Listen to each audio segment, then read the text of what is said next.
Chaque année, à la même période, cet élevage, comme tous les autres élevages de Thaïlande, se vide.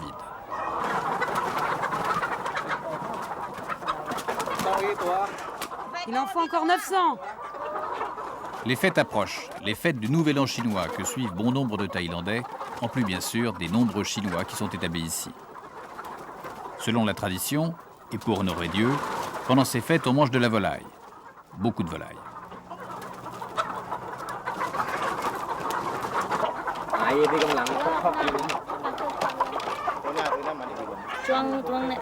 La meilleure période pour nous, c'est maintenant.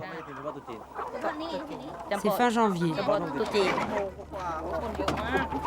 Prix du kilo, 7 francs pour le poulet, 12 francs pour le canard. Et les prix montent à l'approche des fêtes. Oui, ça marche et c'est normal. Le poulet, c'est un produit qui marche toujours en Thaïlande. Et cet élevage, c'est plutôt une bonne affaire. L'heure de départ pour le marché est calculée de manière à éviter les embouteillages du début de la matinée. La cargaison arrivera donc de nuit à Bangkok, où se trouve le grand marché, le grand champ de foire où convergent tous les gros producteurs de volailles du centre de la Thaïlande. La ville s'allume pendant les fêtes. Elle dure 4 jours. 4 jours de pétards, d'affiches multicolores et de ripailles.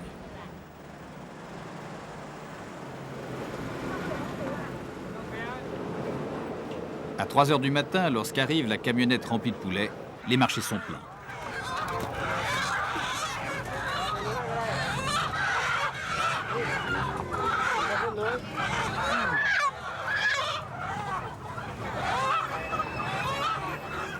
À l'occasion du Nouvel An, chaque famille, selon le rituel chinois, doit consommer 8 volailles, et cela pendant le temps que durent les fêtes, 4 jours.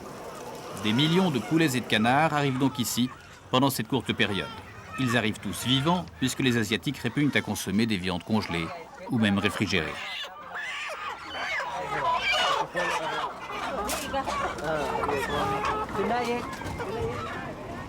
Le grand marché abrite plusieurs abattoirs, comme des petits enfers, des antres de cauchemar, où l'on abat et plume à grande vitesse.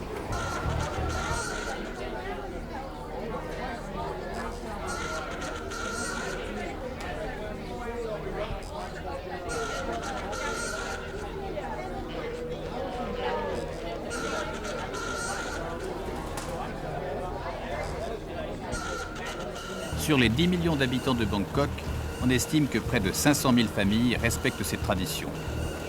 Il faut donc tuer 4 millions de volailles, découper 8 millions d'ailes, de cuisses, trancher 4 millions de coups, arracher des tonnes et des tonnes de plumes.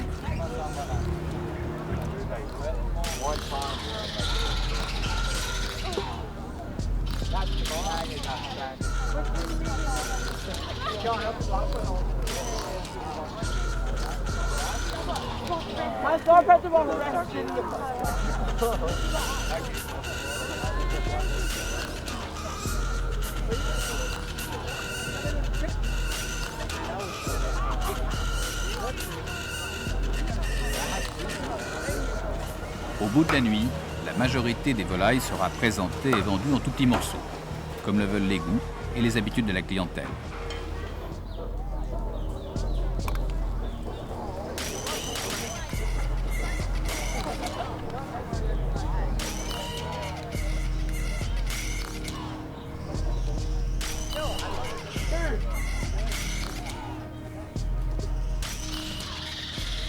La règle de fraîcheur vaut pour toute nourriture.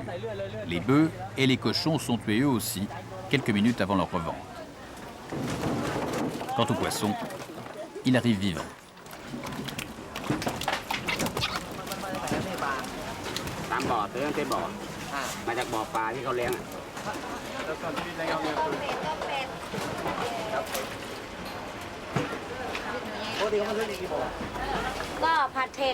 Ça, c'est du poisson de rivière, les anguilles. Vous les faites revenir avec du piment, ou alors vous les servez avec une soupe piquante. C'est bon.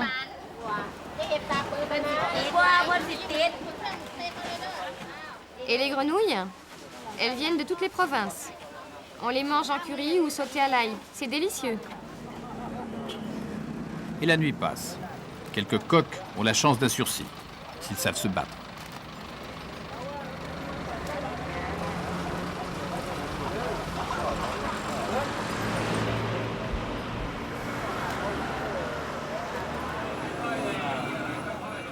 Tous les combats passionnent les travailleurs du marché. Pendant le Nouvel An, tueurs et vendeurs se reposent à même les stands, sur place, sur les lieux de vente. Seuls quelques privilégiés, comme ce patron d'un gros abattoir, se sont octroyés des chambres particulières. Toute la nuit, partout dans le marché, le travail continue. Certains abattoirs sont spécialisés. Ici, on ne tue que des canards, après les avoir d'abord égorgés.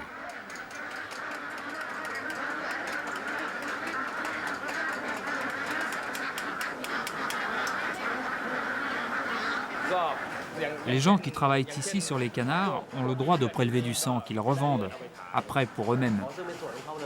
Ça leur rapporte à eux.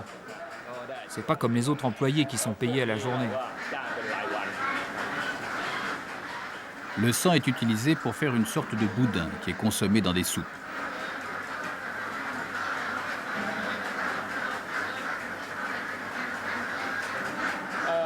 Moi, je suis habitué à tout ça, ça me fait plus rien.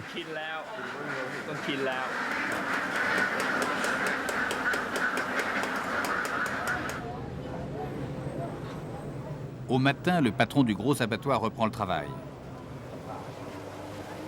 La tuerie n'a pas cessé toute la nuit.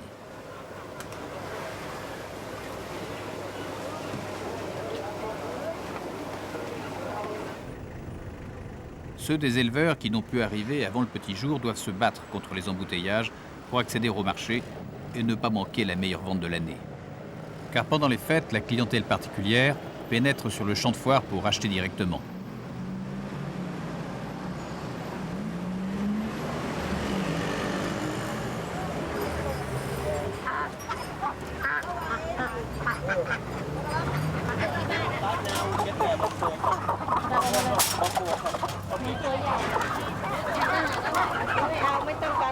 Moi, je ne prends pas ceux qui sont trop gros.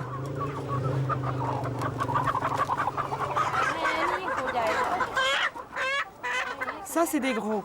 Mais regardez celui-là. C'est ce que vous cherchez. Oui, mais pas avec des blessures.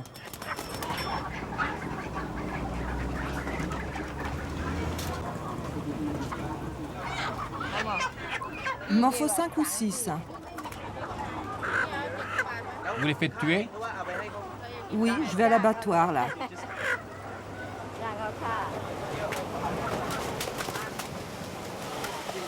On mange quand il n'y a pas de travail, généralement tôt le matin.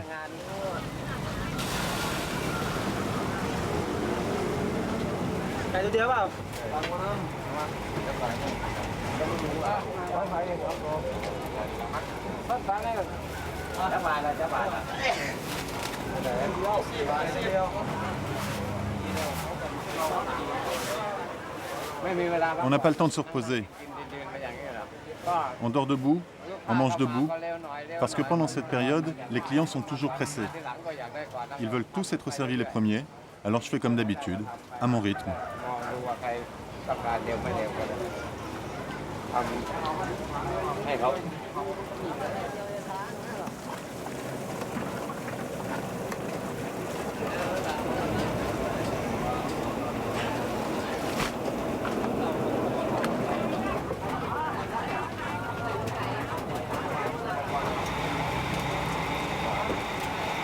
Comble de finition, les canards, qui ont souvent la plume bien accrochée, sont plongés dans ce liquide à base de goudron. Cela pour enlever le moindre poil, le plus petit duvet qui pourrait subsister.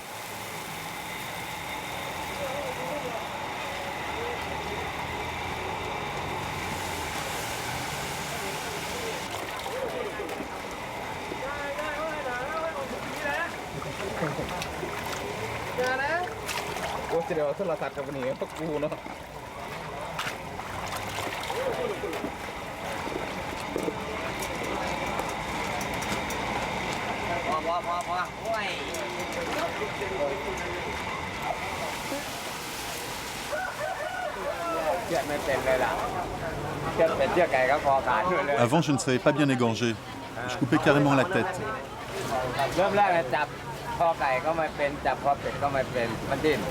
Je ne savais pas tenir les coups des poulets et des canards pendant qu'ils se débattaient. Il m'a fallu 2 ou 3 mois d'entraînement.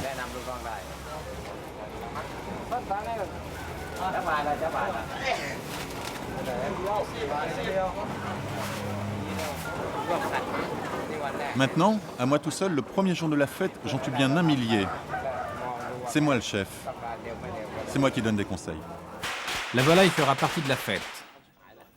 Elle tiendra la place d'honneur chez les Cheng, chez les Li, ou encore chez les Chachai ou les Songsat. Malgré les aléas économiques, la consommation augmente chaque année. Comme si pour conjurer le sort et les mauvaises nouvelles, il fallait décidément manger encore et toujours plus de poulet.